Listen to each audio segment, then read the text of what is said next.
ഇന്ന് അനേകം ആളുകളുടെ ഉള്ളിൽ ഭയമുണ്ട്. ഭയം നമ്മളെ വല്ലാതെ പുറകോട്ടടിക്കും. മുന്നോട്ട് പോകേണ്ട ജീവിതങ്ങളെ പുറകോട്ട് പിടിക്കുന്നതാണ് എന്ത്? ഭയം. വിശ്വാസത്തിന്റെ വിപരീത പദം എന്താണ്? ഗ്രാമർ അനുസരിച്ച് അവിശ്വാസമാണ്. വിശ്വാസത്തിന്റെ വിപരീത പദം അവിശ്വാസമാണ്. പക്ഷെ ബൈബിൾ അനുസരിച്ച് വിശ്വാസത്തിന്റെ വിപരീത പദം ഭയമാണ്. ഭയം. അതുകൊണ്ടാണ് ഈശോ ചോദിക്കുന്നത്, ഈ ഭയവും ഫിയർ ആൻഡ് ഫെയ്ത്ത് ആണ് സുവിശേഷങ്ങൾ കോൺട്രാസ്റ്റ് ചെയ്യുന്നത്. സുവിശേഷങ്ങൾ താരതമ്യപ്പെടുത്തി സംസാരിക്കുന്നത് അല്ലെങ്കിൽ താരതമ്യപ്പെടുത്തി നമ്മളോട് പരിശോധിക്കാൻ ആവശ്യപ്പെടുന്നത് ഭയവും വിശ്വാസവുമാണ്. ഉദാഹരണത്തിന് ഈശോ പറയും, അല്പവിശ്വാസികളെ നിങ്ങൾ ഭയപ്പെട്ടത് എന്തിന്? കണ്ടോ, ഇത് രണ്ടുകൂടാണ് താരതമ്യപ്പെടുത്തുന്നത്. അത് രണ്ടുകൂടാണ്, അതിനെ തമ്മിലാണ് അതിനെ ഓപ്പോസിറ്റ് ആയിട്ട് നിർത്തുന്നത്. അല്പവിശ്വാസികളെ നിങ്ങൾ ഭയപ്പെട്ടത് എന്തിന്? വേറൊരു സന്ദർഭത്തിൽ പറഞ്ഞു, മകളെ നീ ഭയപ്പെടണ്ട, വിശ്വസിക്കുക മാത്രം ചെയ്യുക.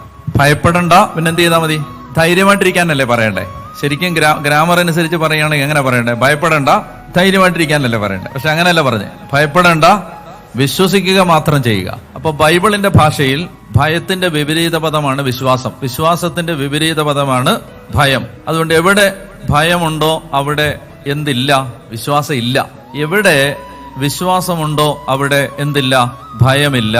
അപ്പൊ അതുകൊണ്ട് നമ്മൾ വിശ്വാസത്തിൽ ആഴപ്പെടുക എന്നത് വളരെ ധൈര്യപൂർവം ജീവിക്കാനുള്ള പ്രധാനപ്പെട്ട ഒരു ഉപാധിയാണ്. അതിനൊരു മാർഗമാണ്. നമ്മൾ വിശ്വാസത്തിൽ ആഴപ്പെടണം.